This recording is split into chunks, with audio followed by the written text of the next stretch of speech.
হতেই পারি, বিস্মরণ হতেই পারি, কথা ঠিক না বলে।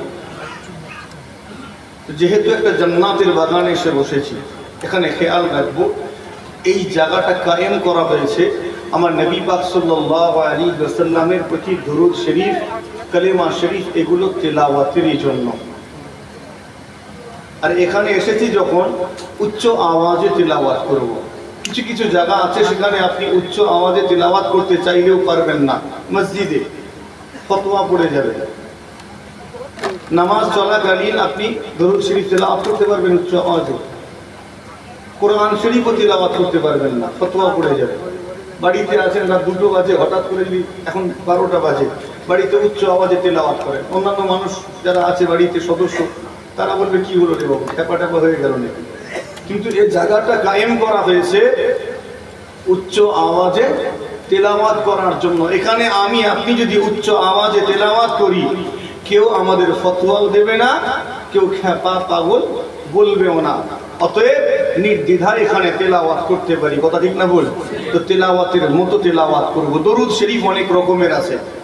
اللهم صل على سيدنا نبينا شفينا حبيبنا مولانا محمد وعلى آله وأصحابه وبارك وسلم। এটা একটা দরুদ যে তেলাওয়াত করলাম, দরুদ শরীফটা এই মজলিসে সচরাচর আমরা তেলাওয়াত করি, ওটা একটা দরুদ।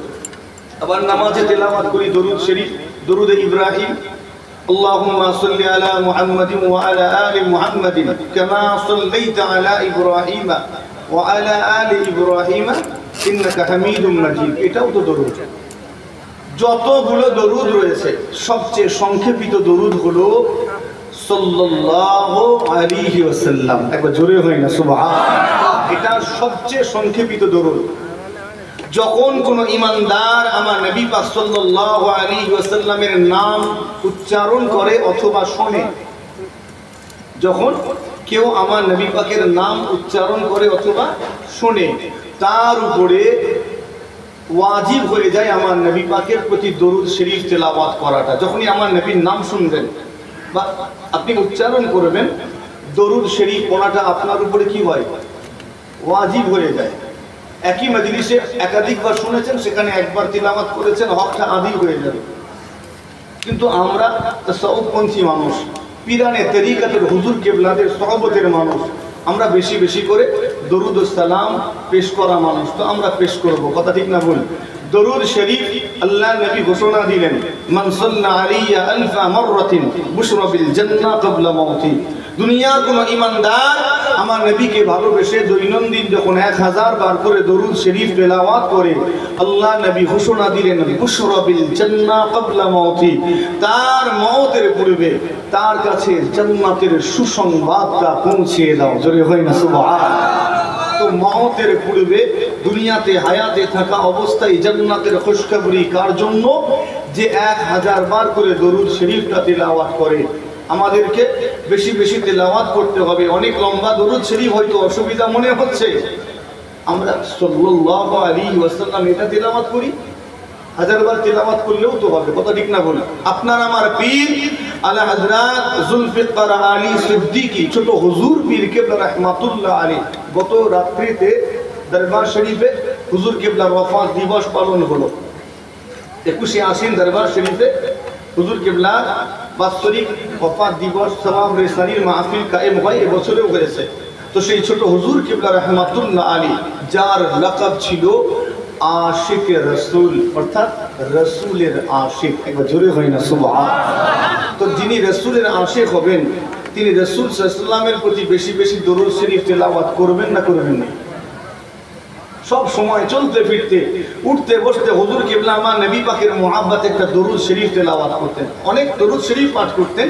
একটা ফেভারিট দরুদ ছিল, দরুদটা কি? সাল্লাল্লাহু আলা মুহাম্মদ সাল্লাল্লাহু আলাইহি ওয়াসাল্লাম, সাল্লাল্লাহু আলা মুহাম্মদ সাল্লাল্লাহু আলাইহি ওয়াসাল্লাম। এটা তেলাওয়াত অনেক লম্বাও নয়, সংক্ষেপ এবং উচ্চারণেও সহজ। আমরা দরুদ শরীফ তেলাওয়াত করব, একটু আওয়াজটা দেখে নেব। নারে তাকবীর,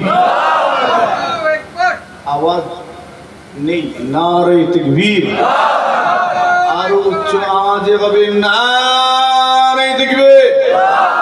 সিলসিলায়ে হক মুজাদ্দিদিজ জামান দাদা পীরের হক সিলসিলা নারে দিবে এই আওয়াজ শেষের আওয়াজটা বজায় রেখে মুহাব্বতে দরুদ শরীফ আমার নবীকে খুশি করার উদ্দেশ্যে তেলাওয়াত করি আল্লাহুম্মা সাল্লি আলা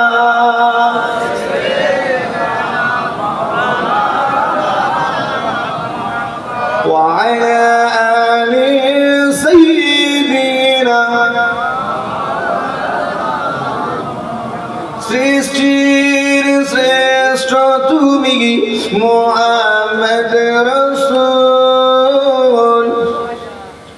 দান করেছেন খোদা তোমায় নিয়ামত অতুল সৃষ্টির শ্রেষ্ঠ তুমি মুহাম্মদ রাসূল দান করেছেন খোদা তোমায় নিয়ামত অতুল সৃষ্টি মাঝে নাহি কেহ সৃষ্টি মাঝে নাহি কেহ তোমার সমতুল তোমার নামে পড়তে দরুদ মোরা করব না কবুল আল্লাহুম্মা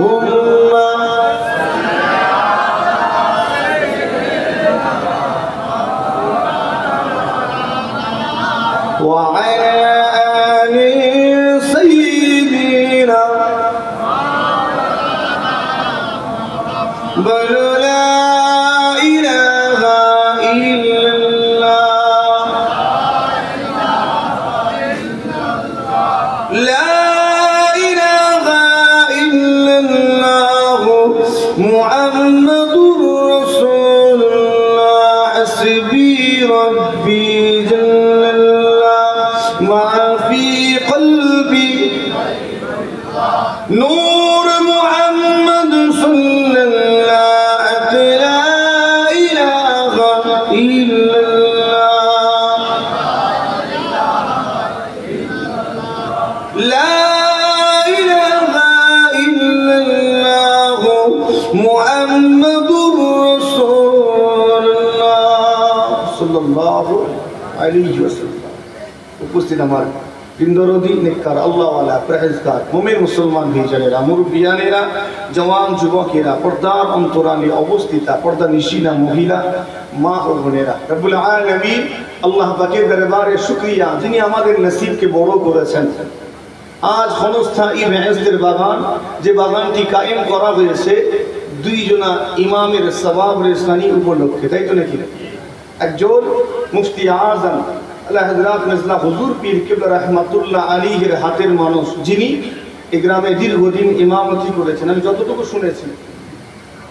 অতঃপর তিনি তার জায়গায় তারই ছাত্রকে রেখেছিলেন, পরবর্তীকালে তিনিও এখানে ইমামতি করেছেন। ইমামাইন এই দুইজনা ইমাম দয় যারা এখানে খেদমত করেছেন তাদের ভালোবেসে মহাব্বত করে এই গ্রামের মানুষেরা সেই ইমামের সওয়াব রেসানি মাহফিল কায়েম করেছেন প্রায় দীর্ঘ 34টা বছর, তাই তো?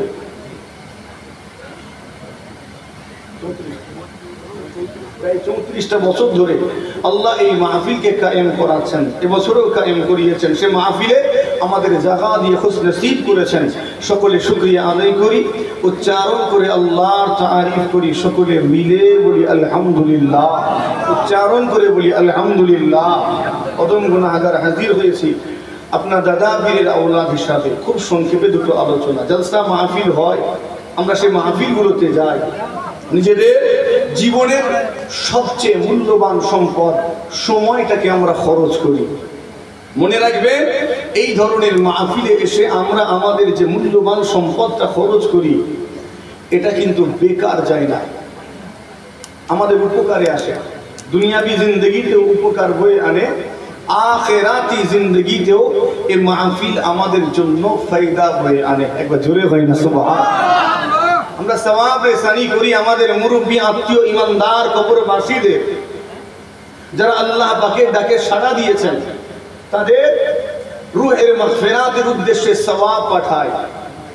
এই সওয়াব তাদের আমল নামায় গিয়ে জমা হয়। ইমামে আযম আবু হানিফা রাহমাতুল্লাহ আলাইহি সহ বাকি আরো যে তিনজনা ইমাম, চারজনা ইমামই এই সওয়াব রেসানিকে জায়েজ বলেছেন। এটাও বলেছেন এটার কারণে মাইয়িতের উপকার হয়। একবার জোরে হয় না সুবহানাল্লাহ। এই মাইয়িত ইমানদার যদি হয় তাহলে এই মাহফিল তার জন্য ফায়দা বয়ে আনে। তিনি নেককার হতে পারেন অথবা বদকার। এই নেকিগুলো তাদের আমল নামায় গিয়ে জমা হয়। গুনাহগারের গুনাহ বেশি ছিল, নেকি কম ছিল, আমরা নেকি পাঠাই, এই নেকি তাদের আমল নামায় গিয়ে জমা হয়। নেকিটা বাড়তে বাড়তে এক পর্যায়ে ওই বান্দার কিন্তু গুনাহ থেকে পাঠানো নেকিটা বেশি হয়ে গিয়ে নেকির পাল্লাটা ভারী হয়ে যায়। যখনই নেকির পাল্লা ভারী হয়ে যায় আল্লাহ পাক তখন তাকে জাহান্নাম থেকে নাজাত দিয়ে দয়ার জান্নাত নসিব করে দেন। জোরে হয় না সুবহানাল্লাহ। গুনাহগারের নাই ফায়দা হলো, জাহান্নাম থেকে জান্নাতে গেল। নেককারের কি ফায়দা? নেককার তিনি আগে থেকেই নেকি সঞ্চয় করে নিয়েছেন। আমাদের এই পাঠানো নেকির ভুখা তিনি নন, তারপরেও এই নেকি তাদের উপকারে আসে, ফায়দা হয়। যত আমরা নেকি পাঠাই গিয়ে জমা হয়, যত নেকি বাড়ে রব্বুল আলামিনের কাছে তাদের সম্মান ইজ্জত মর্যাদা তত বুলন্দ হয়। জোরে হয় না সুবহানাল্লাহ। আমাদের কি ফায়দা? আমরা এই মাহফিলে এসেছি, আমাদের কি লাভ? এত কষ্ট করে বসে আছি রাত্রিবেলা, রাত 12টা পার হয়ে গেছে। আর কঠিন সময়টাই আমাকে, রাত 12টা পার হয়ে গেছে মানে একটু কঠিন না? বর্তমান সময়ে মানুষ অনেক কর্মব্যস্ত, অনেক কথা চিন্তা করে চলাফেরা করে। তো এই কঠিন সময়ে এখন বসে আছি আমরা, আমাদের কি লাভ? আমাদের তো অনেক লাভ। প্রত্যেক কদমের ওসিলায় আমরা 10টা করে নেকি পেয়েছি, 10টি করে গুনাহ মাফ হয়েছে, 10টি করে মর্যাদা আল্লাহ বাড়িয়ে দিয়েছেন। জোরে হয় না সুবহানাল্লাহ। এটা শুধু আশার জন্য ছিল। বসে আছি আল্লাহর রহমতের ভাগীদার হচ্ছি, কেননা জান্নাতের বাগানে আল্লাহ পাকের রহমত বর্ষণ হয়। এখানে দরুদ শরীফ কালিমা শরীফ তেলাওয়াত করছি, শুধু তা নয়, এখানে আমরা ইসলামী জ্ঞান অর্জন করছি। এই মজলিস তো ইসলামী জ্ঞান অর্জনের মজলিস। একবার জোরে হয় না সুবহানাল্লাহ। এই মজলিস দোয়ার মজলিস, যেখানে আমাদের মুরব্বী ইমানদার পূর্বপুরুষদের জন্য দোয়া চাওয়া হবে, আমাদের নিজেদের জন্য তো দোয়া চাওয়া হবে। এই মজলিস সওয়াব রেসানিরও মজলিস। একবার জোরে হয় না সুবহানাল্লাহ। তো এই মজলিসের উপকারিতা, যেহেতু সওয়াব রেসানি হালকা করে বলে নিলাম, বাকি আলোচনায় আসছি। তো এগুলো আমাদের উপকারে আসে। মনে রাখবেন, আল্লাহ নবীর হাদিস, আল্লাহ নবী ঘোষণা দিলেন মওতের আগে 3টে কাজ করতে বললেন। কটা কাজ করতে বললেন? 3টে কাজ। আচ্ছা বলেন তো একটু কাজটাকে আরবিতে কি বলা হয় বললে খুশি হব? কাজটাকে আরবিতে কি বলা হয়? আমল। একদম সহজ, আমল।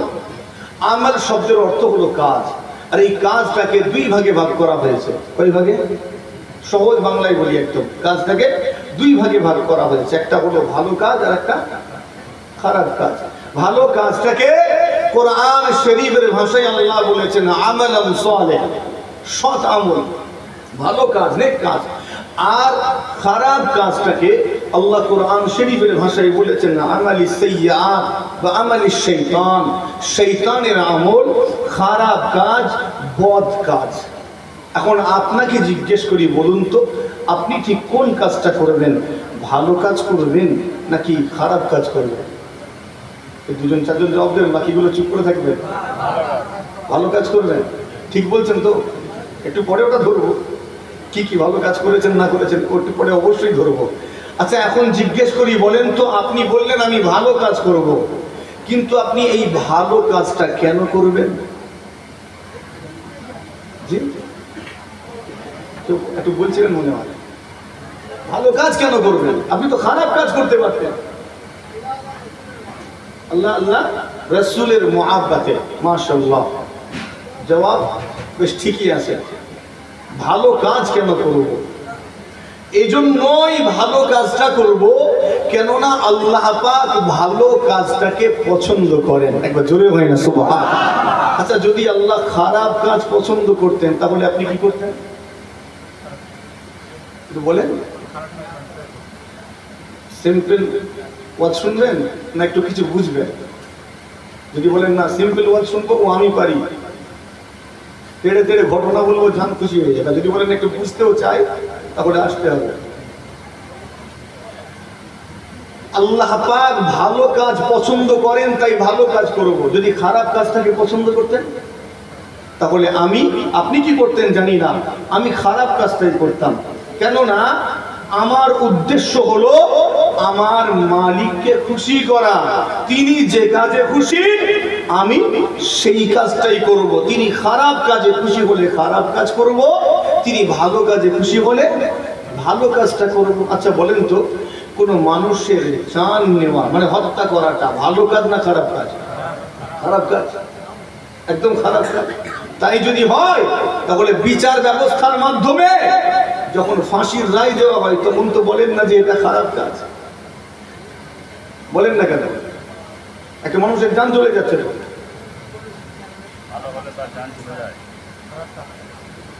একটা জান তো চলে যাচ্ছে, তো একদিকে প্রাণ নেওয়াটা কি খারাপ কাজ? এখনই বললেন আপনি বিরোধিতা করবেন, কিন্তু যখন বিচার ব্যবস্থার মাধ্যমে বিচারক যখন রায় ঘোষণা করেন অমুককে ফাঁসি রায় দেওয়া হলো, মৃত্যুদণ্ড দেওয়া হলো, ওই তখন তো আপনি আপত্তি করেন না, তখন বলেন ঠিক করেছে, বলেন না? বলেননি কেন? তাহলে কিছু রুলস আছে, কিছু নিয়ম আছে, যে নিয়মগুলোকে লঙ্ঘন করবে তার জন্য শাস্তি আছে। কথা ঠিক না বলুন? এটাকে আপনি মেনে নিচ্ছেন। তো যেটা বলতে চাইছি, আল্লাহ ভালো কাজে খুশি হলে আমি ভালো কাজ করব, খারাপ কাজে খুশি হলে খারাপ কাজটাই করব। আগে দেখে নেব আল্লাহ কোন কাজে খুশি হন, কোন কাজটা পছন্দ করেন।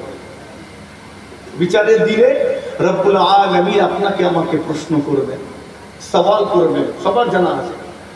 কুরআন শরীফ আল্লাহ জানিয়ে দিয়েছেন ফালইয়ামাল আমালান সালিহ। মুসলমানের ছেলেরা, ও নওজওয়ানেরা, তরুণেরা, আমার মুরব্বিয়ানেরা, আপনাদের নবীর আওলাদ হিসেবে এসেছি। খুব সংক্ষেপে দু চার কথা আলোচনা মনোযোগ সহকারে শুনে রেখে দিন। কাল মাহশারের ময়দানে কঠিন মুসিবতে দিলে রব্বুল আলামিন আল্লাহ পাক আপনাকে আমাকে প্রশ্ন করবেন, জিজ্ঞাসা করবেন। সেটা আল্লাহ পাক কোরআন শরীফের মাধ্যমে জানিয়ে দিয়েছেন। فمن كان يرجو لقاء ربه فليعمل عملا صالحا। দুনিয়া মানুষেরা শোনো শোনো শোনো, তুমি যদি আখিরাতে পরকালে আল্লাহ পাকের লেখা মুবারক পেতে চাও, আল্লাহ পাকের দিদার লাভে ধন্য হতে চাও, তাহলে তুমি কি করবে জানো? ফালিয়ামাল আমালান সালিহ, বেশি বেশি করে সৎ আমাল নেক আমল করো। যে ব্যক্তিটা নেক আমল করবে, আমার আল্লাহ পাকের ওয়াদা মাহশারের ময়দানে কঠিন বিচারের দিনে আমি আল্লাহ পাক আমার দিদার লাভে ধন্য হয়ে যাবে। তো আল্লাহ পাকের দিদার মুবারক পেতে গেলে তাকে কি করতে হবে? নেক আমল। তো বোঝা গেল আল্লাহ নেক আমলটা পছন্দ করেন, এজন্যই তো নেক আমল করবে। আল্লাহ খারাপ আমল পছন্দ করলে খারাপ আমল করতাম, খারাপ আমল পছন্দ করেন না তাই করব না। খারাপ আমল অনেক আছে, শয়তানি আমল আছে না নেই? কোরআন শরীফে আল্লাহ অনেক উদাহরণ দিয়েছেন। একটি আয়াতে বেশ কয়েকটা শয়তানি আমলের কথা বলেছেন, যেটা আজকে একটু আলোচনায় রাখতে চাই। শুনবেন আপনারা? হানা বলেন না রে, শুনবেন, কিন্তু গায়ে লাগবে তখন। আমি যদি একটা একটা করে ধরবো যখন গায়ে লাগবে, শুনবেন তো? কোরআন শরীফ রব্বুল আলামিন আল্লাহ পাক কয়েকটা শয়তানি আমলের কথা, নিকৃষ্ট ঘৃণিত আমলের কথা আল্লাহ জানিয়ে দিয়েছেন। এই ঘৃণিত আমলগুলো থেকে আল্লাহ পাক আপনাকে আমাকে বিরত রাখতে চেয়েছেন।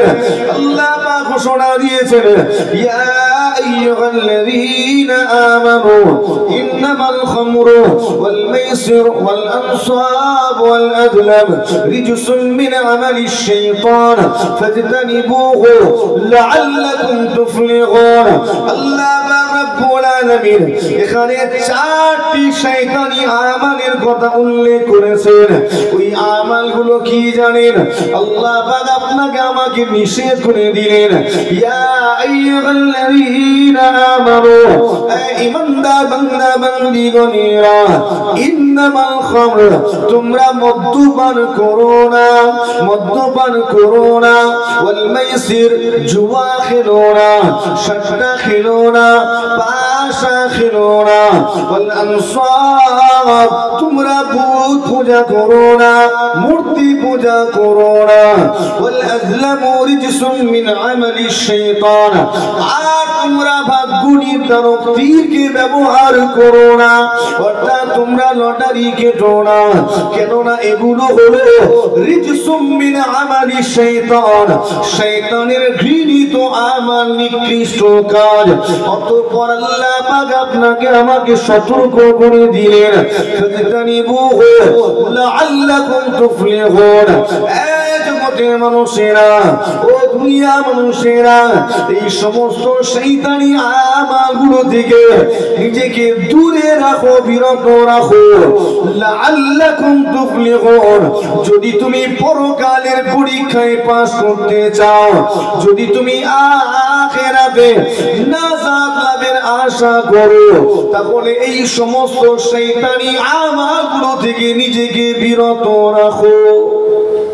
এখানে কটা শয়তানি আমালের কথা আল্লাহ বললেন? চারটি। আমি একটু ভেঙে বলেছি তো, একটু বেশি মনে হচ্ছে। মূলত চারটি। আল্লাহ পাক নিষেধ করলেন, ইন্নামাল খামর, তোমরা মদ্যপান করো না। খামার শব্দের অর্থ কিন্তু মদ নয়, সরাসরি মদ নয়। খামার এটা এমন একটা শব্দ, এটার মাধ্যমে আল্লাহ এমন একটা বিষয়কে বুঝিয়েছেন যেখানে শুধু মদ নয়, ওই জাতীয় সব জিনিসকে বোঝানো হয়েছে। আর যদি শুধু সরাসরি মদ অর্থ নেওয়া হয়, তাহলে আজকাল লোক আর মদ্যপান করে না, করে নাকি? কেউ মদ খায় না, এখন সব দামি জিনিস খায়, বিয়ার খায়। কথা ঠিক না ভুল? নাম পাল্টে দেবে। তো আল্লাহ মদ হারাম করবেন, এরা খাবে বিয়া। আমি তো মদ খাই না। তো আল্লাহ এমন একটা শব্দ ব্যবহার করেছেন, ও জাতীয় সব কটাকে আল্লাহ বুঝিয়ে দিয়েছেন। খামার, যেটা জ্ঞানকে ঢেকে দেয়, আচ্ছাদিত করে। আর দেখবেন যারা এই জাতীয় পানীয় পান করে, তাদের বিবেক বুদ্ধি লোপ পায়, পায় না? পায়নি? জ্ঞান ছোট হয়ে যায়। এই জন্য আল্লাহ নিষেধ করলেন, তাদের ট্যালেন্ট নষ্ট হয়ে যায়। আল্লাহ মানা করলেন, তোমরা খামার জাতীয় কিছু পান করবে না, অর্থাৎ মদ্য পান বা এই জাতীয় কোনো পানীয় পান করবে না। কেন? এটা তোমাদের ট্যালেন্ট, তোমাদের প্রতিভাকে নষ্ট করে দেয়। এরকম বহু দেখা গেছে। ছোটবেলায় দেখা যাচ্ছে ভালো ট্যালেন্ট ছিল, প্রতিভা ছিল, সম্ভাবনা দেখা দিয়েছে, কিন্তু পরবর্তীকালে সে খারাপ স্বভাবতে গিয়ে মদ্যপান করে করে শেষ হয়েছে। হয়নি? দেখেন এরকম। তো এই জন্য আল্লাহ নিষেধ করলেন, এগুলো পান করো না। আপনার এলাকায় নেই মনে হচ্ছে এগুলো? তো হ্যাঁ না বলবেন? হ্যাঁ, তাহলে তো ভুল জায়গায় ওয়াজ করে বলছে। আমি গায়ে লাগবে না তো? আমি এগুলো আগে খুব কড়া কড়া কথা বলতাম। এক জায়গায় মদ নিয়ে ওয়াজ করছি, ঠিক মজলিসের বাইরে একটা মাতাল বলছে, হুজুর এত বিষয় আছে, ওয়াজ খুঁজে পাইনি, সব মদ দিয়ে শোনাচ্ছে না। গায়ে লাগছে তো। কি করবো? সুদ নিয়ে ওয়াজ করবো, সুদ করে খেপে যাবে। খেপবে না? খেপবে নি? ইমামের চাকরি চলে যায় সুদের বিরুদ্ধে ওয়াজ করলে। আল্লাহ পাক নিষেধ করলে তোমরা মদ্যপান করো না বা ওই জাতীয় পানীয় পান করো না। এটা অতঃপর আল্লাহ নিষেধ করলেন, ওয়াল মাইসির, তোমরা জুয়া খেলো না। এখানে এসব নেই। হ্যাঁ, জুয়া আছে। সাট্টা খেলো না। হুজুর আপনি এই বিষয়ে ধরেছেন, এই বিষয়ে আলোচনা হয়েছে কি? তোমরা সাট্টা খেলো না, পাশা খেলো না। বলে আল্লাহ নিষেধ করলেন, বুত পূজা করো না, মূর্তি পূজা করো না। আমাদের বাড়ির ছেলেরা মনে হয় মূর্তি পূজা করে না নাকি? ঠিক করে বলবেন, করে? ভাবতে শুরু করেছে হুজুর কোন দিকে টান নেবে এখন। কিছুদিন আগে পুজো চলে গেল না, কথা বলে না কেন?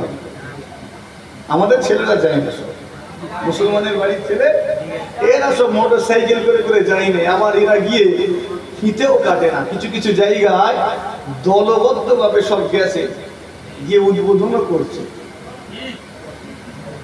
গায়ে লাগছে না কি রে? আমি মূর্তি পূজা করব না, কিন্তু সাপোর্ট করব, উদ্বোধন করব। ইমান থাকবে? বলেন। যেখানে গান বাজনা হয় সেখানে যেতে নিষেধ করা হয়েছে, যেতে নিষেধ করা হয়েছে। কেননা তুমি বাজাচ্ছ না, বাজানোর গুনাহ থেকে বেঁচে গেলে, কিন্তু তোমার কানটাকে তো বাঁচাতে পারলে না বাজনা শোনা থেকে। কথা ঠিক না বলবো? যেখানে গীবত হয় ওখানে যেতে বলা হয়েছে না, ওখান থেকে পালাতে বলা হয়েছে? পালাও। কেন? যতক্ষণ বসবে তোমার কানে ওই গীবতের আওয়াজ যাবে, যতক্ষণ আওয়াজ যাবে গীবত শোনার গুনাহ হবে। কথা ঠিক না বলবো? মুসলমানের ছেলেরা, ও নওজওয়ানেরা, তরুণেরা, আমার মুরব্বিয়ানেরা, আল্লাহ পাক রব্বুল আলামিন আপনাকে আমাকে নিষেধ করলেন, এই ঈমানদারেরা, মদ্যপান করো না, জুয়া খেলো না, সাট্টা পাশা খেলো না, ওয়াল আনসাব, ভূত পূজা করো না, মূর্তি পূজা করো না, ওয়াল আযলামু রিজসুম মিন আমালিশ শাইতান, আর তোমরা ভাগ্য নির্ধারক তীরকে ব্যবহার করো না, অর্থাৎ লটারি কেটো না, এগুলো হলো শয়তানের ঘৃণিত আমাল। এই তোমরা ভাগ্য নির্ধারক তীর ব্যবহার করো না। আইয়ামে জাহেলিয়া যুগের মানুষেরা শুভ আর অশুভ বিচার করত তীর নিক্ষেপের মাধ্যমে। তারা কোনো কাজে বের হবে, এমন অবস্থায় তীর ছুটতো। তীরটা ডান দিকে গেলে ওরা মনে করতো এই সফরটা শুভ হবে, তীর যদি বাঁ দিকে যায় এই সফরে আমি মানে সফল হতে পারবো না, অশুভ কিছু, এরকম ভাবতো। এটা আল্লাহ নিষেধ করলেন। কেন? কেননা তোমার জীবনে কল্যাণ কিংবা অকল্যাণ ওই তীর নির্ধারণ করে না, ওটা নির্ধারণ করেন আমার আল্লাহ। একবার জোরে হয় না সুবহানাল্লাহ। এজন্য আল্লাহ নিষেধ করলেন, ভাগ্য নির্ধারক তীরকে ব্যবহার করো না, ওটা তোমার ভাগ্য নির্ধারণ করতে পারে না। আমাদের সমাজে কিছু মানুষ আছে, খারাপ ভালো এগুলো দেখবেন, মঙ্গল অমঙ্গল এগুলো দোষ দেয়। অনেকে বলে যুগটা খারাপ, বলে না? বলেন এই যুগটা ভালো না খারাপ? যদি বলেন ভালো। হ্যাঁ, অনেকে যুগকে গালি দেয়, বলে আমার টাইম খারাপ যাচ্ছে। আরে বাবু, তোমার টাইম খারাপ যাচ্ছে না, তোমার কাজের পরিণতি তুমি ভোগ করছো। সময় তোমার জন্য অকল্যাণ বয়ে আনতে পারে না, যুগ তোমার জন্য অকল্যাণ বয়ে আনতে পারে না। ভালো মন্দ যা কিছু হয় আল্লাহর হুকুমে হয়। একবারে জোরে হয় না সুবহানাল্লাহ। আপনি পড়েছেন ছোটবেলায়, যখন পড়েছেন আমানতু বিল্লাহি ওয়া মালাইকাতিহি ওয়া কুতুবিহি ওয়া রাসূলিহি, পড়েছেন না পড়েননি? আমি ঈমান আনলাম আল্লাহ পাকের উপর, তার ফেরেশতাদের উপর, নাযিলকৃত কিতাবসমূহের উপর। এগুলো আপনি পড়েছেন। পড়তে পড়তে আপনি বলেছেন ওয়াল কদরি খাইরিহি ওয়া শাররিহি মিনাল্লাহি তাআলা, ভালো যা কিছু হয় আল্লাহর হুকুমে হয়, আল্লাহর তরফ থেকে হয়। খারাপ যা কিছু হয় ওটাও আল্লাহ পাকের হুকুমে হয়। একবার জোরে হয় না সুবহানাল্লাহ। তাহলে আপনি যুগকে গালি দিলেন কেন? আল্লাহর নবী নিষেধ করেছেন, তোমরা যুগকে গালি দিও না। আল্লাহর নবী বললেন যুগকে গালি দেওয়া মানে প্রকৃতপক্ষে আল্লাহকে গালি দেওয়া। কেননা কে বানিয়েছেন যুগকে? সময় কে বানিয়েছেন? তার ঘুরে কাকে লাগছে? যুগকে গালি দেওয়া, সময়কে গালি দেওয়া মানে আল্লাহকে গালি দেওয়া। খবরদার, মানুষ খারাপ, যুগ নয়। আমরা খারাপ, যুগ নয়। যুগের কেন দোষ? নওজওয়ানেরা, তরুণেরা, আমার মুরব্বিয়ানেরা, সতর্কতা অবলম্বন করুন, নিজেকে সংশোধন করুন, এই সমস্ত শয়তানি আমাগুলো থেকে নিজেকে বিরত রাখুন। কেননা আল্লাহ পাক একেবারে আপনাকে আমাকে এই শয়তানি আমাগুলো থেকে বিরত থাকার জন্য কোরআন শরীফে আয়াত নাযিল করে দিয়েছেন, আর এটাও জানিয়ে দিয়েছেন, এই দুনিয়ার ঈমানদারেরা, যদি তুমি পরকালে সফলকাম হতে চাও, আখিরাতে জান্নাত লাভের আশা করো, এই শয়তানি আমালগুলো থেকে নিজেকে দূরে রাখো, বিরত রাখো। অতঃপর আল্লাহ জানিয়ে দিয়েছেন, হে আমার বান্দারে, যদি তুমি আমার নেক আমল পেতে চাও তাহলে কি করবে? আমল মুসালিহ, সৎ আমল করো, নেক আমল করো। বান্দা দুনিয়া জমিনে নেক আমল যদি করে দিতে পারি আখিরাতে রব্বুল আলামিনের দিদার লাভে ধন্য হয়ে যাব। মাশারের ময়দানে আল্লাহ পাক জিজ্ঞাসা করবেন ফালিয়ামাল আমালান সালিহ, আমি আল্লাহ আমার জন্য কতটুকু সৎ আমল তুমি করেছো দেখাও। মাশারের ময়দান কেমন হবে সবার জানা রয়েছে, ওয়াজ নসিহত শোনা রয়েছে, কিতাবেও পড়া রয়েছে। 12টা সূর্যের মুখকে খুলে দেওয়া হবে, জমিনটা পুড়ে তামা হয়ে যাবে, মানুষকে একে অপরকে চিনতে পারবে না, ছেলে তার বাপকে চিনতে পারবে না, বাপ তার ছেলেকেও চিনতে পারবে না। আসলে চিনতে পারবে কিন্তু চিনেও না চিনার ভান করবে। যদি একটা নেকি চেয়ে বসে, এই নেকি যাতে চেয়ে না বসে সেই জন্য না চেনার ভান করবে। সংক্ষেপ করি, আল্লাহ পাক প্রশ্ন করবে বান্দারে কতটা নেক আমল তুমি করেছো দেখাও। বান্দা ঘাবড়িয়ে যাবে, শরীর থেকে ঘাম বের হবে, পসিনা বের হবে, এত ঘাম বের হবে নিজের শরীরের ঘামে পায়ের টাকনো পর্যন্ত ডুবে যাবে, হাঁটু পর্যন্ত, কোমর পর্যন্ত, বুক পর্যন্ত, গলা পর্যন্ত ডুবে যাবে। তথাপিও আল্লাহ পাক রব্বুল আলামিন ছাড়বেন না। বান্দারে কতটা নেক আমল করেছো দেখাও, কতটা নেকি নিয়ে এসেছো দেখাও। বান্দা হিসাব দিতে পারবে না। আমার আল্লাহ পাক রব্বুল আলামিন বান্দাকে জান্নাতে দেওয়ার জন্যই বানিয়েছেন। বান্দাকে জান্নাতি বানানোর জন্য আল্লাহ জাহান্নামের থেকে একটা বেশি জান্নাত বানিয়েছেন। ওই জোরে হবে না সুবহানাল্লাহ। এই জাহান্নাম বেশি না জান্নাত বেশি? কেন?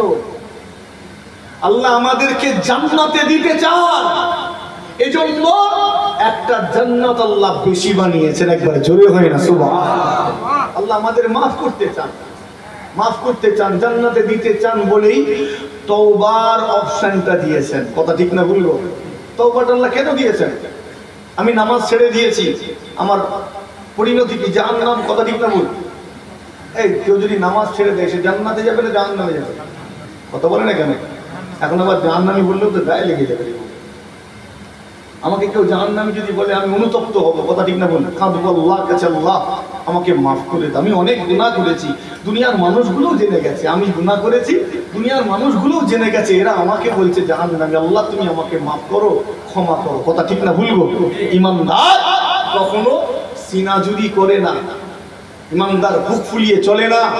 আল্লাহর কুরআন সাক্ষ্য দিচ্ছে, ওয়া ইবাদুর রহমানাল্লাযীনা ইয়ামশুনা আলাল আরদি হাওনান। একবার জোরে হয় না সুবহানাল্লাহ। আল্লাহর কুরআন আল্লাহ জানিয়ে দিয়েছেন যারা ইবাদুর রহমান হবে, রহমানের বান্দা হবে, তারা যখন রাস্তা দিয়ে হেঁটে হেঁটে যাবে কি বুক ফুলিয়ে যাবে? তো কথা বলে না কেন? তাহলে কেমন করে যাবে? আল্লাহ জানিয়ে দিলেন আল্লাযীনা ইয়ামশুনা আলাল আরদি হাওনান। যখন এরা রাস্তা দিয়ে যাবে, চলাফেরা করবে, নম্র ভদ্রভাবে হেঁটে হেঁটে চলে যাবে। আস্তে করে হবে না সুবহানাল্লাহ? আপনারা কথা শুনছেন তো নাকি? দেখি তো না,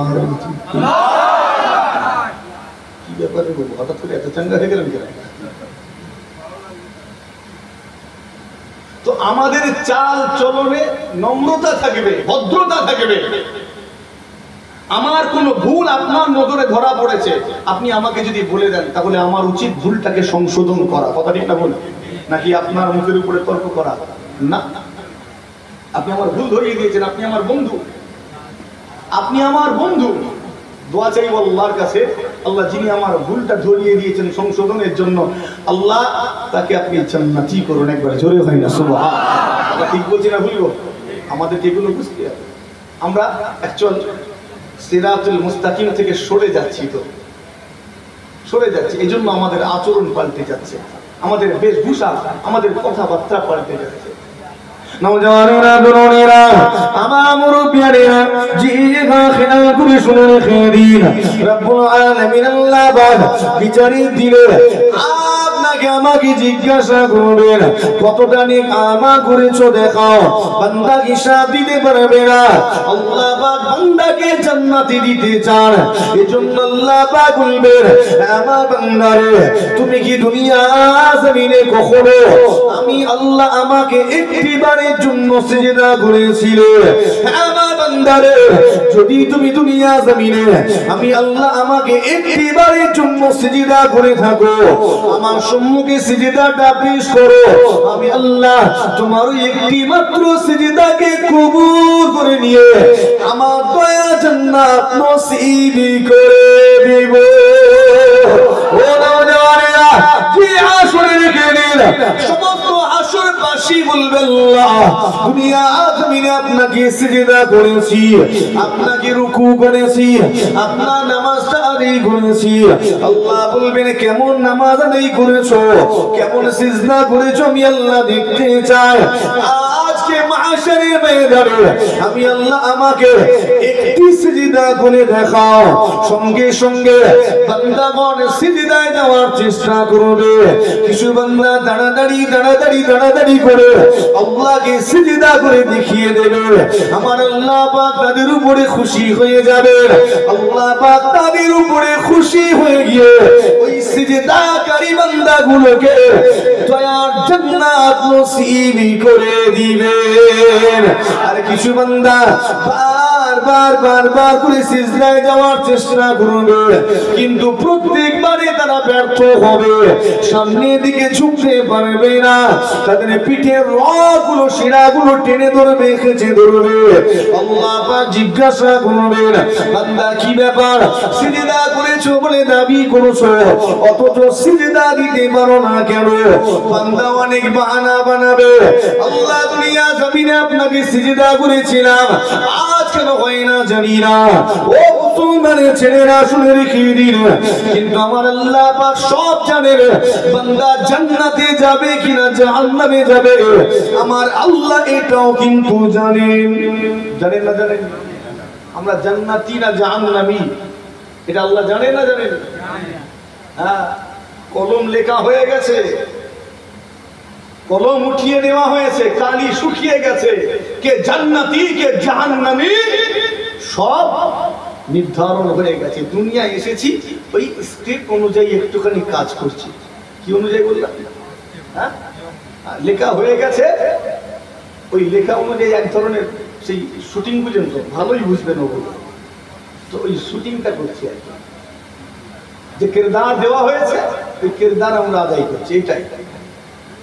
নওজওয়ানেরা, তরুণেরা, আমার মুরব্বিয়ানেরা, জিগা খেয়াল করে শুনে রেখে দিন, আমরা আল্লাহর ওলি বান্দাদের পাগল, আল্লাহর ওলি বান্দাদেরকে ভালোবাসি, আল্লাহর ওলি বান্দাদের মুহাব্বত করি। ভালোবাসি না বাসি? যে কারা কারা ভালোবাসেন একটু হাত তুলবেন। কারণ আমি যে টাইমে উঠেছি এই টাইমে একটু এরকম করতে হবে। আমিও ভালোবাসি আল্লাহর ওলিদের।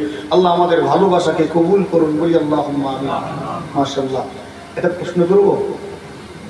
হ্যাঁ, সবাই মোটামুটি সজাগ রয়েছেন, যে কজন আছেন দেখছি সব একদম চাঙ্গা রয়েছেন, একদম সিরিয়াস মুডে রয়েছেন। আচ্ছা বলেন তো, আল্লাহর ওলি বান্দাদের আপনি ভালোবাসেন বললেন, কেন ভালোবাসেন বললে খুব খুশি হব। একজন অন্তত বলেন কেন ভালোবাসেন? আল্লাহ আল্লাহ রাসূলের নৈকট্য লাভের জন্য ভালোবাসবো। একবার জোরে হয় না সুবহানাল্লাহ। আল্লাহর ওলি বান্দাদের আমরা ভালোবাসি, অনেক কারণ আছে, একটা দুটো নয়। উনি যেটা বলেছেন এটাও একটা কথা, ঠিক না বলবো? অনেক কারণ আছে। প্রথম যদি আমাকে কেউ জিজ্ঞেস করে আল্লাহর ওলিদের কেন ভালোবাসো, আমি জবাব দেবো ভালোবাসি কেন, কেননা আমার আল্লাহ ভালোবাসতে বলেছেন। একবার জোরে হয় না সুবহানাল্লাহ। এটা আপনার আমার প্রথম জবাব। প্রথম জবাব কি? আল্লাহ ভালোবাসতে বলেছেন তাই ভালোবাসি, আর কিছু জানি না, এটা প্রথম জবাব। এবার দুনিয়ার মানুষদেরকে যুক্তি দিয়ে বোঝাতে হবে, কথা ঠিক না বলবো? কারণ আমরা তো যুক্তি পছন্দ করি। দুনিয়ার মানুষদেরকে পয়েন্ট দিয়ে বোঝাতে হবে কেন ভালোবাসি। তখন দ্বিতীয়ত, তৃতীয়ত, চতুর্থত যে কারণগুলো বর্ণনা করব। প্রথম, ভালোবাসি কেন, কেননা আল্লাহ ভালোবাসতে বলেছেন। একবার জোরে হয় না সুবহানাল্লাহ। এবার বলি কেন ভালোবাসি, কেননা তারা আমাদের জন্য অনেক মেহনত করেছেন, আমাদের প্রতি অবদান রেখে গিয়েছেন, আমাদেরকে প্রথমত কালেমা পড়িয়ে জান্নাতি বানিয়েছেন। একবার জোরে হয় না সুবহানাল্লাহ। এই আমাদের কালেমা কে পড়িয়েছেন? আমার নবী পড়িয়েছেন তো। হ্যাঁ, আমার নবী পাক সাল্লাল্লাহু আলাইহি ওয়াসাল্লাম আরবের ওই মরুভূমির মাঝখান থেকে এই 24 পরগনা জেলার আপনার এই গ্রামে এসে হাত ধরে ধরে সব কটাকে কলেমা পড়িয়েছেন। কথা ঠিক না বেটি? বুঝে ঠিক। আমার নবী এসেছেন এখানে ভারতে আসেনি তো, তাহলে কলেমা আপনি পেলেন কি করে?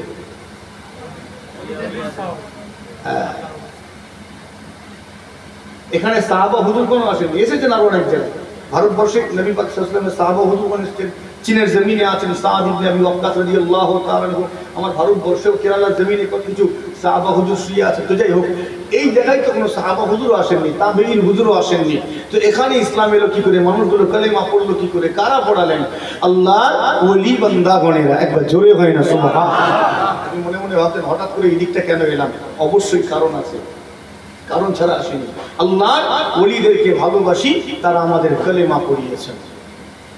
আর যে কালেমা পড়বে, আল্লাহ নবী বলছেন মান ক্বালা লা ইলাহা ইল্লাল্লাহ, যে ব্যক্তিটা বলবে লা ইলাহা ইল্লাল্লাহ, এই কথা যদি কেউ খালিস নিয়তে বলে, আল্লাহ নবী বলছেন ফাদাখালাল জান্নাহ, সে আল্লাহর জান্নাতে অবশ্যই যাবে। একবার জোরে হয় না সুবহানাল্লাহ। গুনার কারণে হয়তো প্রথমে একটু জেল খাটতে পারে, কিন্তু কালেমা যদি পড়ে থাকে, জেল খাটার পরেও একদিন নাজাত পাবে। যেটা বলতে চাইছি, তো তারা আমাদের জান্নাতে যাওয়ার রাস্তাটা কনফার্ম করে দিয়েছেন। একদিন যাবো, একদিন জান্নাতে যাব। এবার চলেন আরো তাদের অবদানটা কি। মুসলমানের ছেলেরা, ও নওজওয়ানেরা, তরুণেরা, আমার মুরব্বিয়ানেরা, জিগা খেরা করে শুনে রেখেন, আল্লাহর ওই বান্দাদের ভালোবাসি, মুহাব্বত করি, বিয়া করি কেন? আল্লাহ ভালোবাসতে বলেছেন, তাদের ভালোবাসি কেন? তারা আমাদের কালেমা পড়িয়েছেন। তাদের ভালোবাসি কেন? কেননা তারা আমাদের এলাকায় মসজিদ বানিয়ে দিয়েছেন। তাদের ভালোবাসি কেন? কেননা বৈঠকি আলোচনায় আমাদের আদব কায়দাগুলো শিখিয়ে দিয়েছেন। তাদের ভালোবাসি কেন? মদ থেকে দূরে রেখেছেন, গাঁজা থেকে দূরে রেখেছেন। আপনাকে আমাকে বৈঠকি আলোচনার মাধ্যমে জুয়ার আসর থেকে দূরে রাখার জন্য সাবধান করেছেন। আপনাকে আমাকে বৈঠকি আলোচনায় ওয়াজ নসিহতের মাধ্যমে মা বাবার খিদমতের গুরুত্ব বুঝিয়ে দিয়েছেন। ও নওজওয়ানেরা, তরুণেরা, তাদেরকে ভালোবাসি কেন? কেননা তারা মুক্তব বানিয়ে দিয়েছেন, মাদ্রাসা বানিয়ে দিয়েছেন। তাদেরকে ভালোবাসি কেন? শুধু জাহিরি ইলমটা ছড়িয়ে দিয়েছেন তা নয়, ইলমে বাতিনিটাও আপনার আমার মধ্যে পৌঁছে দিয়েছেন। ও নওজওয়ানেরা, তরুণেরা, তাদেরকে ভালোবাসার অনেক অনেক কারণ আমি বর্ণনা করতে পারি। গত কয়েকদিন আগে আপনার পার্শ্ববর্তী এলাকার একজন যুবক আমার আপনার পীর মুজাদ্দিদ জামান হুজুর কিবলাকে নিয়ে গবেষণা করেছেন। শুনেছেন না শুনেননি? আপনার পার্শ্ববর্তী এলাকা তো এই অঞ্চলে, মাশাআল্লাহ। হ্যাঁ, আল্লাহ কবুল করেন, মাশাআল্লাহ। তো আপনার সবাই তাকে চেনেন মোটামুটি। মুজাদ্দিদ জামান হুজুর কিবলার অবদান যদি বাংলায় বলি, আমার থেকে ভালো ওই মানুষটা আরো বলতে পারবে। পারবেন না? পারবেন না? তো তিনি গবেষণা করেছেন। এই চাঁদটা কিসের চাঁদ বলেন তো? খুশি হবো যদি একজন অন্তত বলেন। রবিউল সানি কি তার চাঁদ বলা হয়? আমার আপনার বড় বীর আব্দুল কাদের জিলানী রাহমাতুল্লাহ আলাইহি জবরদস্ত একজন ওলি, এমন একজন ওলি যার কদমটা দুনিয়ার সমস্ত ওলিদের কাঁধে রয়েছে। একবার জোরে হয় না সুবহানাল্লাহ। এই রকম একজন ওলি উম্মতের মধ্যে সর্বশ্রেষ্ঠ। উম্মতের মধ্যে সাহাবা ইকরাম হুজুরদের জড়াবেন না, তাদের মাকাম আলাদা। আল্লাহ নবী বলেছেন আসহাবি কান নুজুম, আমার সাহাবারা বলেন তারকার নাই। সাহাবারা তারকার নাই। আমি সেখানে ওই দিকে যাচ্ছি না। তো যেটা বলতে চাইছি, তো অনেকে আমরা বড় পীরের চাঁদ বলি, 11 রবিউল সানি, আমার বড় পীর আব্দুল কাদের জিলানী হুজুরের চাঁদ, এই চাঁদটাকে বলি। আমরা বড় পীরকে ভালোবাসি, খাজা পীরকে ভালোবাসি, দাদা পীরকে ভালোবাসি। কেন? আমাদের প্রতি অবদান আছে তো। তারা কিতাব লিখেছেন, তারা আপনার আমার জন্য মাদ্রাসা বানিয়ে দিয়েছেন। এই বাংলার জমিনে আল্লাহর ওলিদের অবদান কতটা, বিশেষ করে মুজাদ্দিদুজ জামান দাদা হুজুর কিবলা রাহমাতুল্লাহ আলাইহির অবদান কতটা। আমি আগে ওয়াজ নসিহতে বলতাম যে পশ্চিমবঙ্গ মাদ্রাসা শিক্ষা বোর্ড আছে, এই বোর্ডের আন্ডারে যতগুলো মাদ্রাসা আছে তার 75% মাদ্রাসা শুধু দাদা হুজুর এবং তার 5 কলিজার টুকরার তৈরি। একবার জোরে হয় না সুবহানাল্লাহ। দাদা হুজুর এবং তার 5 কলিজার টুকরার তৈরি যতগুলো মাদ্রাসা আছে, 75% মাদ্রাসা, এগুলো শুধু সরকার কর্তৃক স্বীকৃতি দিয়ে তারা গ্রহণ করেছে, বোর্ডের আন্ডারে নিয়ে গেছে। এছাড়া আরো অনেক তো বেসরকারি আছে না নেই? হ্যাঁ। আর গত কয়েকদিন আগে ওই ভাইয়ের গবেষণা থেকে জানতে পারলাম, তিনি সুন্দর করে বুঝিয়ে বলেছেন যে এই বাংলার জমিনে মুজাদ্দিদুজ জামানের শিক্ষা আন্দোলনে ভূমিকাটা কেমন ছিল বর্ণনা করতে গিয়ে বলেছেন, বর্তমান মাদ্রাসা শিক্ষা বোর্ড যেটা রয়েছে এর আন্ডারে 600 কতগুলো হাই মাদ্রাসা আর 100-র উপরে সিনিয়র মাদ্রাসা আছে। এই বোর্ডের আন্ডারে 600-র উপরে হাই মাদ্রাসা আর 100-র উপরে সিনিয়র মাদ্রাসা। যতগুলো মাদ্রাসা, প্রত্যেকটা মাদ্রাসা দাদা হুজুর কিবলা তার 5 কলিজার টুকরা এবং তার খলিফার আওলাদদের তৈরি করা। একবার জোরে হয় না সুবহানাল্লাহ। বুঝতে পারছেন আন্দোলনে ভূমিকাটা তিনি কেমন রেখেছেন? হ্যাঁ, আজকে যত আলেম দেখছি, যত মাওলানা, সব কার অবদান? আপনার আমার পীর ও মুর্শিদের অবদান। একবার জোরে হয় না সুবহানাল্লাহ। এই আলেম ওলামাগুলো এসে আমাদের কাছে মাসলা মাসাইলগুলো বলেছেন, এই জন্য তো আমরা সঠিকভাবে ইসলামটাকে মেনে চলতে পারছি। কথা ঠিক না বলবো? তাহলে আজকে যে আমরা সঠিকভাবে ইসলামটাকে পালন করতে পারি, এটার জন্য আপনার এলাকার আশপাশে এলাকার আলেম ওলামা হাজরাতগণের মেহনত আর পুরো ক্রেডিট চলে যায় ক্যাপ্টেনের কাছে। কথা ঠিক না বলবো? ক্রেডিট কার কাছে যায়? ক্যাপ্টেনের কাছে। আর ক্যাপ্টেনকে মুজাদ্দিদুজ জামান। একবারে জোরে হয় না সুবহানাল্লাহ। কথা খারাপ লাগছে মনে হয়? তো যিনি এত মেহনত করেছেন তাকে ভুলে যাব? তাকে ভালোবাসবো না? নওজওয়ানেরা, তরুণীরা, আমার মুরব্বিয়ানেরা, আল্লাহর ওলি বান্দাদের ভালোবাসি, মুহাব্বত করি, বিয়া করি। কেননা তারা আপনার আমার উপকার করে গিয়েছেন, উপকার করেছেন ঝাড় ফুঁকের মাধ্যমে, উপকার করেছেন আপনার আমার খিদমত করেছেন, সেবা করেছেন তাবিজ তাদবীরের মাধ্যমে, আপনার আমার সেবা করেছেন, উপকার করেছেন। ও নওজওয়ানেরা, জিগা এরকম অনেক উদাহরণ দিতে পারি, সংক্ষেপ করি। তারা দুনিয়া জমিনে উপকার করেছেন, এমনকি আখিরাতে আপনাকে আমাকে ভুলে যাবেন না, আপনাকে আমাকে ফেলে দিয়ে চলে যাবেন না। আল্লাহর ওলি বান্দাগণেরা আখিরাতে আপনার আমার উপকার করবে, তারা আপনাকে আমাকে স্মরণে রাখবে। ও মুমিনেরা, জি শুনে রেখে দিন, আল্লাহ নবীর হাদিস, আল্লাহ নবী ঘোষণা দিলেন, ইশরাউ ইয়াউমাল কিয়ামাতি সালাসাতুন, ইশরাউ ইয়াউমাল কিয়ামাতি সালাসাতুন, আল আমবিয়া সুম্মা আল উলামা সুম্মা আশ শুহাদা। আল্লাহ নবী ঘোষণা দিলেন, কাল ময়দানে মাশারে কঠিন মুসিবতের দিনে 3টে শ্রেণী আপনার আমার জন্য শাফা সুপারিশি করে আপনাকে আমাকে আল্লাহ পাকের দয়া জান্নাতে নিয়ে চলে যাবে। কটা শ্রেণী বললাম? 3টে শ্রেণী শাফাত করবে। আমরা আচ্ছা বলেন তো, আমার নবী ছাড়া বিচারের দিনে আর কেউ শাফাত করবেন? হ্যাঁ, করবেন না, আমরা এটাই জানি। চলেন একবার দরুদ শরীফ পড়ি, তারপরে আলোচনায় আবার আসছি। দরুদ শরীফ। আল্লাহুম্মা সাল্লি আলা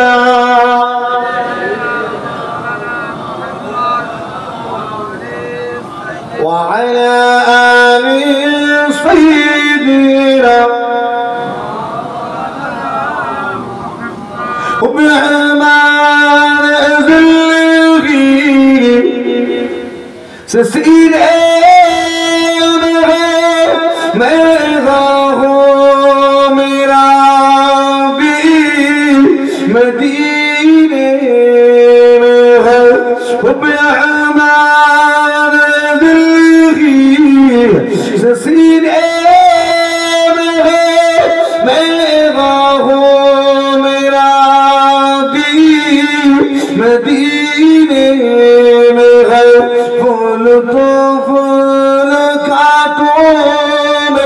क्या हुस्न बढ़कर मदीने में है अल्लाहुम्मा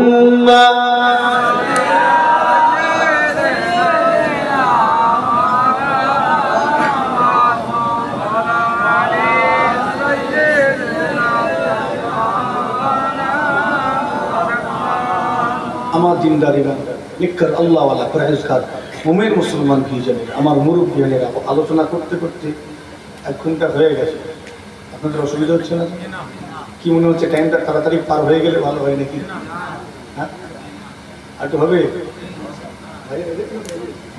মোটামুটি অসুবিধা নেই কাছাকাছি আছে তো যতক্ষণ আছে একটু পেরেশান আমি আগে বলেছি একটু বিরক্ত করবো আপনারা বিরক্ত হচ্ছেন তো হচ্ছেন না আরেকটু টাইম আছে এইটুকু তোমায় জ্বালিয়ে নি চলেন তো যেটা বলছিলাম বিচারের দিনে শাফাআত করবেন কজন বললাম আমি 3টে শ্রেণী আর জিজ্ঞেস করেছিলাম যে আমার নবী ছাড়া অন্য কেউ শাফাআত করবেন কিনা আমার নবী ছাড়া অন্য কেউ শাফাআত করতে পারবে না এটা আমরা অনেকে শুনেছি যে হযরতে মুসা আলাইহিস সালাম বিচারের দিনে বলবেন নফসি নফসি এটা হাদিস আছে না রিওয়ায়াত একটা আছে ওয়ায়াকুলু মুসা কালিমুল্লাহ নফসি নফসি মুসা আলাইহিস সালাম বলবেন নফসি নফসি ওয়ায়াকুলু ঈসা রূহুল্লাহ নফসি নফসি ঈসা আলাইহিস সালাম বলবেন আল্লাহ আমার কি হবে আমার কি হবে আদম সফিউল্লাহ বলবেন আল্লাহ আমার কি হবে আর আমার নবী বলবেন উম্মতি উম্মতি একবার জোরে হয় না সুবহানাল্লাহ এটা একটা রিওয়ায়াত আছে অবশ্যই অস্বীকার করব না রিওয়ায়াত রয়েছে তো চলেন যেটা আলোচনা করছিলাম বিচারের দিনে 3টে শ্রেণী শাফাআত করবেন বিষয়টাকে একটু ভালো করে উপস্থাপন করি আমার আল্লাহ পাক বিচারের দিনে বান্দাকে বলবেন সিজদা দাও মনে আছে কোথায় ছেড়েছিলাম হ্যাঁ সিজদা দিতে পারবে না আটকে যাবে মনে আছে না নেই হ্যাঁ এই বান্দা কি হলো সিজদা দাও আল্লাহ কেন হয় না জানি না বাহানা করবে অনেক আল্লাহ জানেন কে জান্নাতি কে জাহান্নামী সব জানেন তারপরে আল্লাহ বিচারের ব্যবস্থা করেছেন যাতে বান্দা এটা বলতে না পারে যে আল্লাহ আমাকে বিনা বিচারে জাহান্নামের আগুনে পোড়াচ্ছেন এজন্য সবার সামনে বিচার হবে সবার সামনে বিচার হবে কেউ বলতে পারবে না যে আল্লাহ আমাকে বিনা বিচারে পোড়াচ্ছেন মুসলমানের জনেরা ও রানারেরা দুনিয়া আমার মুরব্বিয়ানেরা জিনা খিরাত রাসূলের খেরিন আল্লাহ পাক বলবেন বান্দারে কি ব্যাপার সিজদা কেন দিতে পারো না বান্দা অনেক বাহানা করবে এমন অবস্থায় আল্লাহ পাক কি করবে সেটা আল্লাহ পাক কোরআন শরীফের সূরা ইয়াসিন শরীফের শেষের দিকে একটি আয়াত উক্ত আয়াতের মাধ্যমে আল্লাহ জানিয়ে দিলেন আল্লাহ পাক ঘোষণা দিলেন আল-ইয়াওমা নাখতিমু আলা আফওয়াহিহিম ওয়া তুকাল্লিমুনা আইদিহিম ওয়া তাশহাদু আরজুলুহুম বিমা কানু ইয়াকসিবুন ও কাল মাআশারে ময়দানে কঠিন মুসিবতের দিনে রব্বুল আলামিন আল্লাহ পাক আপনার আমার বিচার নেবেন বিচার নেবার সময় আপনার আমার জবানটাকে আল্লাহ বন্ধ করে দেবেন সিল করে দেবেন সেলাই করে দেবেন কেননা বান্দার জবান মিথ্যা কথা বলা জবান তোমারই জবান ওয়াদা ভঙ্গকারী জবান তোমারই জবান হলো মানুষকে গালিগালাজ করা জবান তোমারই জবান মানুষের অন্তর চূর্ণ বিচূর্ণকারী জবান আল্লাহ পাক তোমার এই হারাম ভক্ষণকারী জবানের কোনো কথা নেবেন না বিচারের দিনে এই জবানটাকে আল্লাহ বন্ধ করে দেবেন সিল করে দেবেন সেলাই করে দিয়ে কি করবেন আল্লাহ পাক জানিয়ে দিলেন তোমাদের হাতের জবান খুলে দেব ওয়া তুকাল্লিমুনা আইদিহিম তোমাদের হাত সমূহ কথা বলবে ও জানেরা শুধু হাত কথা বলবে তা নয় শরীরের প্রত্যেকটা অঙ্গ প্রত্যঙ্গ সমূহ বিচারে দিলে আল্লাহ পাকের সঙ্গে কথা বলবে আল্লাহ পাক আরো জানিয়ে দিলেন ওয়া তাশহাদু আরজুলুহুম তোমাদের পাগুলো সাক্ষ্য দেবে এই পা সাক্ষ্য দেবে ও নওজওয়ানেরা পুরো হাসরবাসীর সামনে, পুরো হাসরবাসীর সামনে যখন আপনার আমার শরীরের অঙ্গ প্রত্যঙ্গ সমূহ আল্লাহ পাকের কাছে আপনার আমার কৃত কর্মগুলো ফাঁস করে দেবে, তখন ঠিকানা কি হবে সবার জানা রয়েছে। আল্লাহ পাক রায় ঘোষণা দিবেন, সঙ্গে সঙ্গে রায় জানিয়ে দিবেন, বান্দা তুমি জান্নাতি, জান্নাতে চলে যাও, বান্দা তুমি জাহান্নামী, জাহান্নামে চলে যাও। যে যেখানে যাওয়ার যোগ্য আল্লাহ তাকে সেই রায় দিবেন। তুমি জান্নাতে যাওয়ার কাজ করেছো, যাও জান্নাতে চলে যাও। তুমি জাহান্নামে যাওয়ার কাজ করেছো, যাও জাহান্নামে চলে যাও। ঘোষণা হওয়ার সাথে সাথে জান্নাত থেকে দুইজনা ফেরেশতা চলে আসবে, আর ওই জান্নাতি ঘোষিত বান্দাটাকে সসম্মানে আদাবের সঙ্গে আল্লাহ পাকের দয়ার জান্নাতে নিয়ে চলে যাবে। হবে না সুবহানাল্লাহ? যারা জান্নাতে যাওয়ার যোগ্য আল্লাহ ঘোষণা করবেন তুমি জান্নাতি, জান্নাতে চলে যাও। আর যারা জাহান্নামে যাওয়ার যোগ্য কি ঘোষণা হবে? হ্যাঁ, দুনিয়া জমিনে গুনাহ করেছি, অন্যায় করেছি, পাপ করেছি, নাফরমানি করেছি, দুনিয়া জমিনে অন্যায় করার পরেও গাজওয়ারি করেছি, অন্যায় করার পরেও জিনা চুরি করেছি। দুনিয়া মানুষেরা তোমার এই গাজওয়ারি সেখানে চলবে না, দুনিয়া জমিনে চলতে পারে। তোমার এই গলাবাজি দুনিয়া জমিনে চলতে পারে, বিচারের দিনে কিন্তু তোমার মুখটা সিলাই করে দেওয়া হবে। কথা ঠিক না? এটা আমার কথা, হ্যাঁ আল্লাহ পাকের কথা। কাটো দেখি এখানে চিৎকার করে তোমার হকের আওয়াজটাকে মিথ্যার জোরালো আওয়াজ দিয়ে চাপিয়ে দেওয়া যেতে পারে বিচারের দিনে। তাহলে এত কিসের চিৎকার, এত কিসের হুঙ্কার, এত কিসের মিজাজ? জানুনি দুনিয়ার ক্ষমতা চিরস্থায়ী নয়। কথা ঠিক না? ভুলবো দুনিয়ার ক্ষমতা তো চিরস্থায়ী নয়। আজ আছি কাল থাকবো, তখন কি হবে? গিয়ে দেখেন গ্রামে কবরস্থান গুলো আছে, কত পাওয়ারফুল লিডার ওখানে শুয়ে আছে। কথা ঠিক না? ভুলবো হ্যাঁ, কত পাওয়ারফুল নেতা শুয়ে আছে, ওর পাশে গিয়ে দেখেন একটা ভ্যান চালক শুয়ে আছে। চিনতে পারবেন কোনটা ভ্যান চালক আর কোনটা পাওয়ারফুল লিডার? হ্যাঁ, কোনটা ব্যবসায়ী, কোনটা চাকরিজীবী? না, সব কটাকে আল্লাহ এক করে দিয়েছেন, সামলাই সব কটাকে আল্লাহ এক জায়গায় করে দিয়েছেন। নওজওয়ানেরা, তরুণেরা, আমার মুরব্বিয়ানেরা সতর্কতা অবলম্বন করুন, নিজের চলাফেরায় পরিবর্তন আনুন, হেদায়েতের মধ্যে ফিরে আসুন। ও নওজওয়ানেরা, জিহা খেয়াল করে শুনে রেখে দিন, সমস্ত কৃতকর্ম ফাঁস হয়ে গেল। আল্লাহ পাক রায় দিবেন, বান্দা তুমি জাহান্নামী, যাও আমার জাহান্নামে চলে যাও। ঘোষণা হওয়ার সাথে সাথে জাহান্নাম থেকে দুইজনা ফেরেশতা চলে আসবে। এই জাহান্নামী ঘোষিত বান্দাটাকে টেনে হিচড়ে জাহান্নামের দিকে নিয়ে যাওয়া হবে। বান্দা কদম দু কদম যাবে, ফিরে ফিরে আল্লাহ পাকের আরশে আজিমের দিকে তাকাবে। সবার জানা রয়েছে, আল্লাহ পাক জিজ্ঞাসা করবে, আমার বান্দারে তোমাকে জাহান্নামী ঘোষণা করে দিয়েছি, জাহান্নামে যাওয়ার পথে ফিরে ফিরে বারবার করে কেন দেখো, বারবার করে ঘুরে ঘুরে কেন চাও? বান্দা তখন চিৎকার করে বলবে, ওরে আল্লাহ, আপনার আরশে আজিমের দিকে বারবার করে ফিরে ফিরে যায়, ঘুরে ঘুরে দেখি আপনার ওই রহমান নামের নজরের আশায়, ওই রহিম নামের নজরের আশায়, গফফার গফুর নামের নজরের আশায়, ওরে বিল্লাহ আপনার ওই রহমান রহিম গফফার গফুর নামের নজরটা যদি একবার আমার উপরে পড়ে যায়, তাহলে আমার ঠিকানা আর আপনার জাহান্নাম হবে না, আমার ঠিকানা বদলে গিয়ে আপনার দয়ার জান্নাত হয়ে যাবে।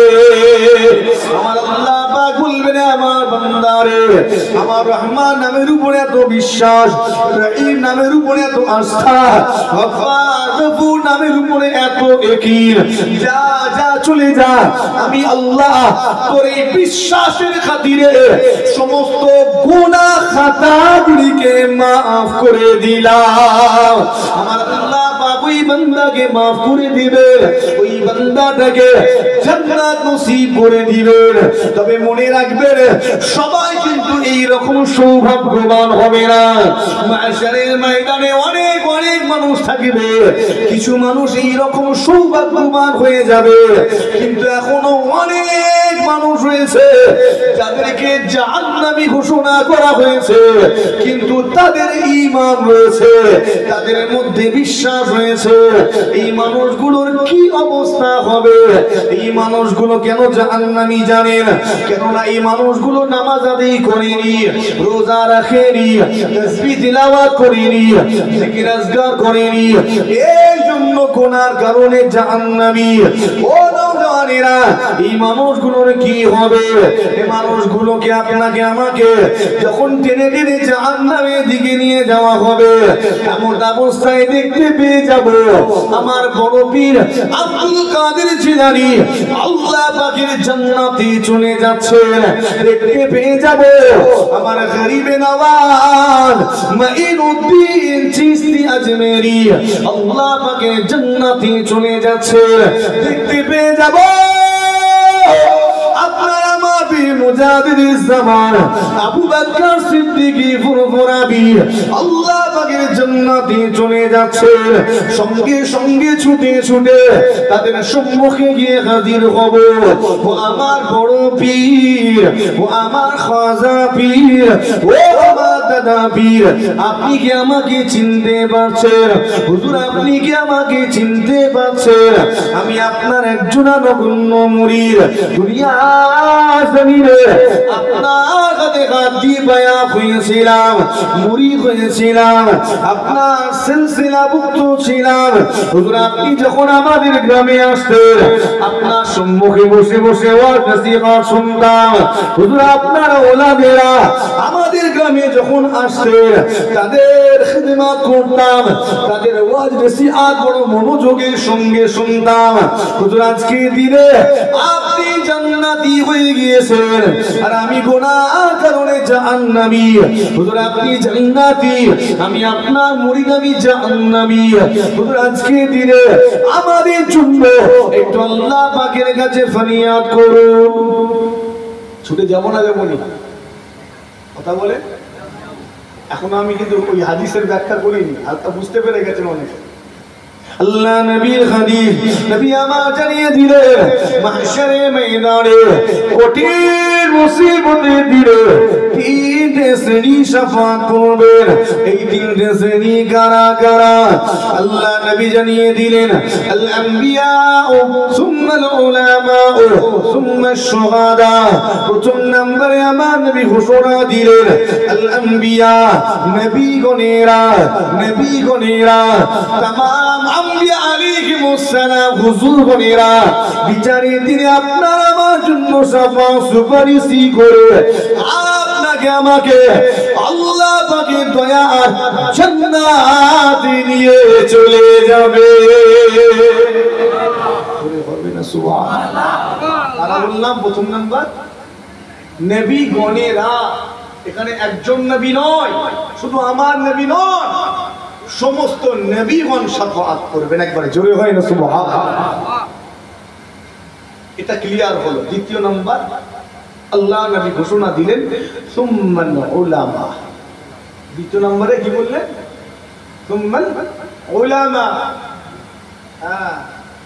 আমার নবী বা ঘোষণা দিলেন, আলিমে হাক্কানি,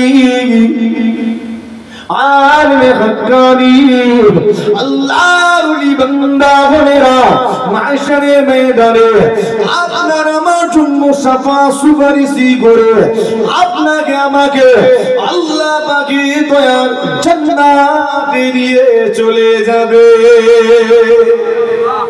আলিমে হাক্কানি। বলে রাখি, ওলি ওলি হতে গেলে আলেম হতে হবে। ওলি হতে গেলে যদি সে আলেম না হয় জীবনেও আল্লাহর ওলি হতে পারবে না।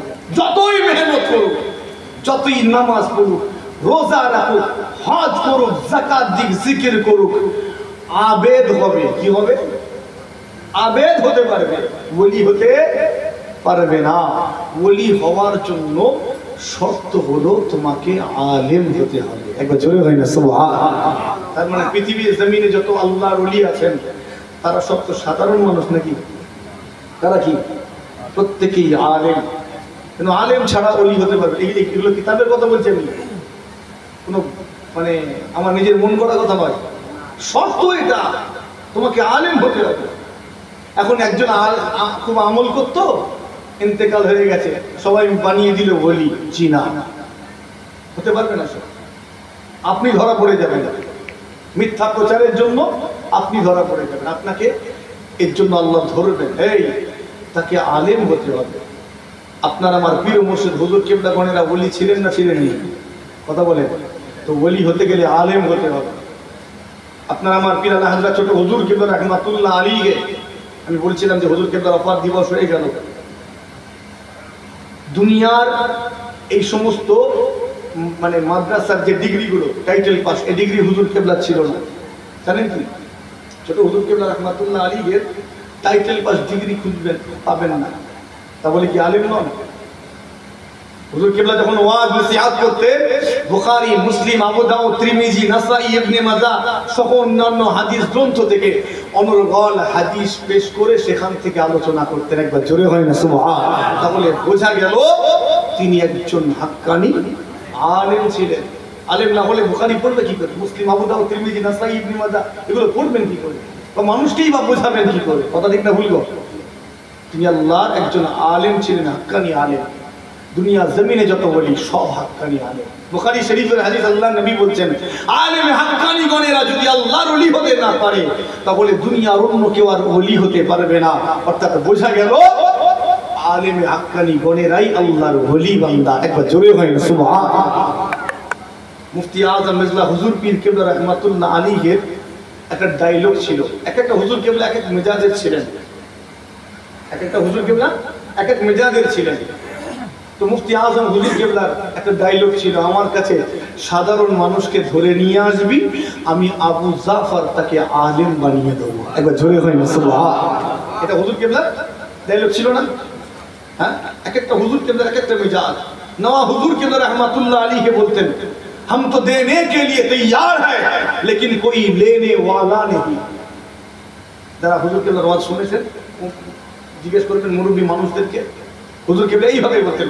ওয়াজ করছেন, ওয়াজ করতে করতে হঠাৎ করে ওই স্পিডেই বলে দিতেন, हम तो देने के लिए तैयार है लेकिन कोई लेने वाला नहीं। আমি নাজমুস সাআদাত দেওয়ার জন্য তৈরি আছি, কিন্তু লেওয়ার মতো মানুষ দেখছি না, লেওয়ার মতো মানুষ দেখছি না। যারা হুজুর কিবলার কাছে গিয়েছে, যখন গিয়েছে সাধারণ মানুষ কিচ্ছু নেই, যখন ফিরে আসছে হুজুর কিবলা তাদেরকে তাওয়াজ্জু দিয়ে ভরিয়ে দিয়েছেন। একবার জোরে হয় না সুবহানাল্লাহ। জি, ছোট হুজুর কিবলা রাহমাতুল্লাহ আলাইহি, তোমার দরবেশি শিখবে আমার কাছে আসো, আসমানি ওয়াজ শুনবে বড় হুজুর কিবলার কাছে আসো। এক একটা হুজুর কিবলার এক একটা বৈশিষ্ট্য ছিল, আল্লাহ দিয়েছিলেন। তো মুফতি আজম হুজুর কিবলার হাতের বায়াত, তার মুরিদ, আপনার যিনি ইমাম ছিলেন, হ্যাঁ রাহমাতুল্লাহ, তিনি কি হুজুর কিবলার মুরিদ খলিফা ছিলেন না মুরিদ ছিলেন? মুরিদ। তো মুফতি আজম হুজুর কিবলার হাতে বায়াত যখন, এতটুকু আপনাকে নিশ্চিত বলতে পারি তিনি আলেম ছিলেন। আমি তার বিষয়ে খুব বেশি শুনিনি, তবে হুজুর কিবলার একটা ডায়লগ যখন, আমার নানাজান তিনিও মুফতি আজম হুজুর কিবলার হাতের বায়াত, আল্লাহ তার হায়াত কিসমত দারাজ করেন, এখনো হায়াতে আছেন। আমি মাঝে মাঝে যাই, কোনো জটিল সমস্যা হলে আমি চলে যাই, গিয়ে আলোচনা করি, গিয়ে কথা বলি। এই যেমন আমাকে একজন প্রশ্ন করেছেন, হুজুর, অনেকগুলো প্রশ্ন আমাকে লিখে দিয়েছেন। একটা প্রশ্ন লিখেছেন, হুজুর আমার নবী পাক সাল্লাল্লাহু আলাইহি ওয়াসাল্লামের দিদার পেয়েছেন একজন, তিনি আমার নবীকে কিভাবে স্বাগত জানাবেন একটু বলে দেন। আমি প্রশ্ন শুনে উত্তর খুঁজে পাচ্ছি না, কিতাব ঘেটে এর উত্তর পাবনি আমি। কথা বুঝলেন না? কিতাব ঘেঁটে উত্তর পাওয়া যাবে না। তো কিছু কিছু বিষয় আছে যেখানে উস্তাদের প্রয়োজন পড়ে, যেখানে সহবতের বড় প্রয়োজন পড়ে, ও সব জিনিস কিতাবে পাওয়া যাবে না। কথাগুলো এই কথাগুলো হয়তো সবার মাথায় ঢুকবে না, তো কিছু মানুষ বুঝতে পারবে, যারা হুজুর কেবলাদের হাতের মানুষ, তাসাউফের আমল করে এই কথাগুলো তারা বুঝতে পারবে না। তো কিছু বিষয় আছে যেখানে উস্তাদের দরকার, সহবতের দরকার, সব জিনিস আপনি ওখানে পাবেন না, কিতাবে পাবেন না। এই জন্য তাদের সেই ধারা যারা ধরে রেখেছেন তাদের কাছে যাওয়ার দরকার। আপনারা ফুরফুরা শরীফে যান, খারাপ ভাববেন নি, অনেক যুবক ভাই এখানে আছেন, গেল তাড়াহুড়ো করে গিয়ে দাওয়াত করলো কিংবা তাবিজ তাদবির নিল, হালুয়া মনসুর মিঠাই কিনলো, হয়ে গেল জিয়ারত, চলো ফের ঘরে যায়। কথা ঠিক না? অধিকাংশ এটাই করি না।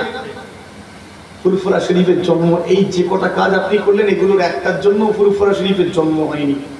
না জলসার জন্য জন্ম হয়েছে, দাওয়াতের জন্য ফুরফুরার জন্ম হয়েছে, না তাবিজ তাদবীরের জন্য ফুরফুরার জন্ম, না হালুয়া মনসুর মিঠাই কেনার জন্য ফুরফুরার জন্ম, এগুলোর কোনোটার জন্য নয়। ফুরফুরা শরীফের জন্ম হয়েছে আত্মশুদ্ধি, ইলমে তাসাউফের জন্য। একবার জোরে হয় না সুবহানাল্লাহ। এই ইলমে তাসাউফ, এই ইলমটা আপনার আমার অন্তরে দেবেন, এই জন্য ওই দরবারের প্রতিষ্ঠা। যদি এটাকে তুলে নেওয়া যায়, ফুরফুরা শরীফ কেন, বিশ্বে যতগুলো দরবার আছে একটা দরবারের অস্তিত্ব থাকবে না। সব দরবারের অস্তিত্ব নির্ভর করছে কিসের উপর? এই ইলমে তাসাউফের উপর। তাসাউফ তুলে নেন, দরবার অটোমেটিক গুছিয়ে যাবে। তাসাউফ তুলে নেন, দরবার অটোমেটিক উঠে যাবে। সব একটা জিনিসের উপর। কিন্তু আমরা আজকের দিনে সব কাজ করি কিন্তু তাসাউফটাই ওখানে নেই না। কথা ঠিক না বলবো? ইলমে তাসাউফটাই গ্রহণ করি না। এটা আমাদের জন্য দুর্ভাগ্যের। খারাপ ভাববেন, আপনার গ্রামে একটু ভালো করে অনুসন্ধান করেন, কয়জনা মানুষ তাসাউফের আমল করেন? কয়জনা মানুষ আতশ কাজ দিয়ে খুঁজে বেড়াতে হবে? মুসলমানের ছেলেরা, ও নওজওয়ানেরা, তরুণেরা, আমার মুরব্বিয়ানেরা, সংক্ষেপ করি একটু খেয়াল করে শুনে রেখে দিন। আল্লাহর ওলি বান্দাদেরকে আমরা ভালোবাসি, দুনিয়া জমিনেও তারা আমাদের ভুলে যান না, এমনকি আখিরাতেও ভুলে যাবেন না। তাদেরকে দুনিয়া জমিনে ভালোবেসেছি, তারাও আমাদেরকে ভালোবেসেছেন, আমাদের প্রতি তাদের নজর রয়েছে। আমার বড় পীর আব্দুল কাদের জিলানী রাহমাতুল্লাহ আলাইহি একজন মহিলা মুরিদিনী ছিলেন। খুব সংক্ষেপ করে বলি, এই মহিলা মুরিদিনী বড় রূপবতী সুন্দরী ছিলেন।